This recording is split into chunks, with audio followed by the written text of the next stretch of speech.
बहुत समय बाद एक दिन गांव में एक लालची तांत्रिक आया। उसने नागिन की कहानी सुनी और सोचा कि अगर वह खजाने पर कब्जा कर ले तो वह अमीर और शक्तिशाली बन जाएगा। तांत्रिक ने अपनी तंत्र मंत्र की शक्तियों से नागिन को वश में करने की योजना बना। तांत्रिक जंगल में गया और नागिन को अपने जाल में फंसाने के लिए विशेष मंत्रों का जाप करने लगा। नागिन को उसकी चाल समझ में आ गई, लेकिन वह जानती थी कि तांत्रिक की शक्तियां सामान्य इंसानों से अधिक थी। उसने अपनी बुद्धिमानी से तांत्रिक को हराने का निश्चय किया। नागिन ने अपना रूप बदलकर एक साधारण गांव की लड़की का रूप धारण कर लिया और तांत्रिक के सामने प्रकट हुआ। उसने तांत्रिक से पूछा, आप यहां क्यों आए हैं? महाराज, तांत्रिक ने झूठ बोलते हुए कहा कि वह जंगल में तपस्या करने आया है। नागिन ने उसकी बात का भरोसा जताते हुए उसे अपनी मदद की पेशकश की। नागिन ने तांत्रिक को एक गुप्त स्थान पर ले जाकर कहा कि वहां उसे उसकी इच्छाओं की पूर्ति हो सकती है। जैसे ही तांत्रिक ने मंत्र पढ़ना शुरू किया, नागिन ने अपना असली रूप धारण कर लिया और अपनी शक्तियों से उसे घेर लिया। तांत्रिक ने खुद को बचाने की बहुत कोशिश की, लेकिन नागिन की ताकत के सामने उसकी सभी तंत्र शक्तियां विफल हो गई। नागिन ने तांत्रिक से कहा, तुम्हारी लालच और धोखे के कारण तुम्हें इसका परिणाम भुगतना पड़ेगा। यह जंगल मेरे पूर्वजों का है और इसे बर्बाद करने वालों के लिए यहां कोई जगह नहीं। नागिन ने अपनी शक्तियों से तांत्रिक को हमेशा के लिए जंगल से बाहर कर दिया। उस घटना के बाद जंगल और गांव में शांति लौट आई। गांव वालों ने नागिन के प्रति आभार प्रकट किया और वादा किया कि वे कभी लालच में आकर प्रकृति का नुकसान नहीं करेंगे। नागिन फिर से अपने खजाने और जंगल की रक्षा करने में लग गई और उसकी कहानी हमेशा के लिए गांव वालों के दिलों में बस गई। समय बीतता गया, लेकिन नागिन की कहानी जंगल के आसपास के गांवों में फैल चुकी थी। लोग अब उस जंगल में जाने से डरते थे, लेकिन कुछ साहसी और लालची लोग अभी भी खजाने की तलाश में वहां जाने की हिम्मत करते। एक दिन एक शक्तिशाली राजा को नागिन और उसके खजाने के बारे में पता चला। राजा ने सोचा कि अगर वह खजाने पर कब्जा कर ले तो उसका साम्राज्य और भी विशाल और समृद्ध हो जाएगा। उसने अपनी सेना के साथ जंगल पर चढ़ाई करने की योजना बना। नागिन को इस बात की जानकारी पहले ही हो गई थी। उसने अपने आसपास के पशु पक्षियों और जंगल की आत्माओं को बुलाकर मदद मांगी। जब राजा अपनी सेना के साथ जंगल में पहुंचा तो उन्हें कई अजीब घटनाओं का सामना करना पड़ा। उनके रास्ते में जंगली जानवर आ गए, अचानक पेड़ गिरने लगे और सेना का रास्ता भटक गए। राजा ने समझा कि यह नागिन की शक्तियों का असर है। उसने अपनी सेना को और आगे बढ़ने का आदेश दिया। आखिरकार वह उस जगह पहुंच गया जहां खजाना छिपा हुआ था। जैसे ही उसने खजाने को छूने की कोशिश की, नागिन प्रकट हो गई। उसकी आंखों में गुस्से की ज्वाला थी। उसने राजा से कहा, यह खजाना मेरे परिवार का है। इसे छूने की कोशिश करने वालों का विनाश निश्चित है।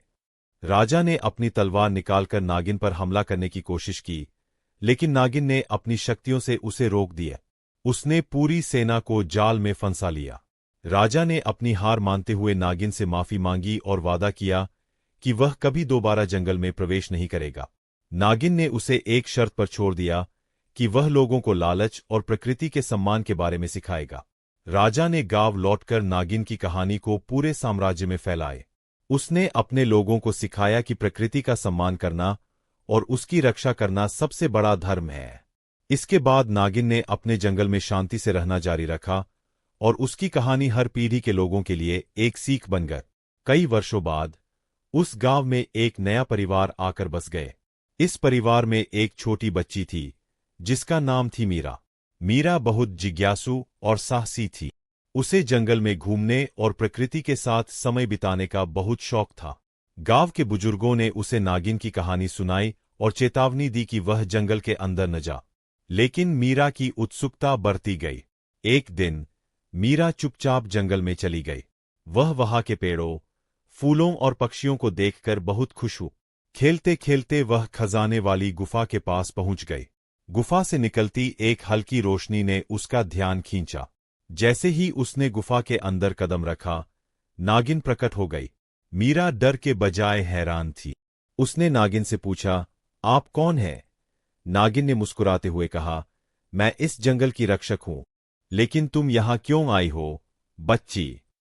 मीरा ने ईमानदारी से कहा, मैं बस यहां की खूबसूरती देखने आई थी। मुझे किसी खजाने की चाहत नहीं, नागिन उसकी मासूमियत और साहस से प्रभावित हो। उसने मीरा से पूछा, क्या तुम वादा कर सकती हो कि इस जंगल और इसके खजाने की रक्षा करोगी? मीरा ने तुरंत हाँ कर दी। नागिन ने उसे आशीर्वाद दिया और कहा, तुम्हारे जैसा दिल से साफ इंसान ही इस जंगल का सच्चा मित्र बन सकता है। तुम गांव में जाकर सबको समझाओ कि प्रकृति और इसकी संपत्ति का सम्मान करना कितना जरूरी है। मीरा ने गांव लौटकर नागिन के संदेश को सभी तक पहुंचाए। उसने गांव वालों को जंगल और उसकी संपत्ति की रक्षा का महत्व समझाए। धीरे धीरे गांव के लोग और जंगल के बीच एक संतुलन बन गए। नागिन ने महसूस किया कि अब उसकी भूमिका पूरी हो चुकी है। उसने अपनी शक्तियां जंगल की आत्माओं में समाहित कर दीं और खुद गुफा में लीन हो गया। वह खजाना अब किसी को नजर नहीं आया, लेकिन नागिन की कहानी हमेशा के लिए गांव वालों के दिलों में अमर होगा। बहुत समय पहले की बात है। एक छोटे से गांव के पास घने जंगल में एक रहस्यमयी नागिन रहती थी। लोग कहते थे कि वह नागिन अपने परिवार की रक्षा के लिए हर किसी से बदला लेती थी। उसकी चमकती आंखें और फन देखकर लोग डर से कांप जाते थे। एक दिन उस गांव में एक व्यापारी आया। उसने जंगल में छिपा एक बड़ा खजाना पाने की ठानी।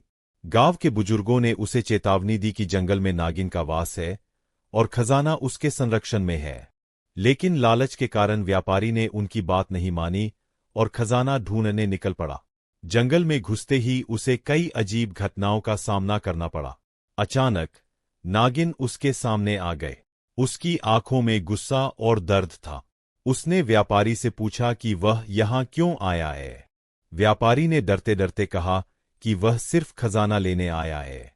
नागिन ने उसे समझाने की कोशिश की कि यह खजाना उसके परिवार का है और इसे लेने की कोशिश करने वालों को उसने कभी माफ नहीं किया। व्यापारी ने नागिन की बात को नजरअंदाज किया और खजाना लेने की कोशिश करने लगा। जैसे ही उसने खजाने को छूने की कोशिश की, नागिन ने अपनी ताकत से उसे रोक दिया। नागिन ने कहा, यह खजाना मेरे पूर्वजों का है। इसे छीनने का अधिकार किसी को नहीं। अगर तुम यहां से वापस चले जाओगे तो मैं तुम्हें माफ कर दूंगी। व्यापारी ने अपनी गलती समझी और नागिन से माफी मांगी। उसने खजाना छोड़कर गांव लौटने का वादा किया। नागिन ने उसे जाने दिया और कहा, याद रखना, लालच हमेशा विनाश का कारण बनता है। इसके बाद व्यापारी ने गांव लौटकर सभी को नागिन की कहानी सुनाई। उसने अपनी सीख को सबके साथ बांटा और कहा कि प्रकृति और उसके रक्षकों का सम्मान करना चाहिए। नागिन ने फिर कभी गांव वालों को परेशान नहीं किया और वह जंगल में शांति से रहने लगी।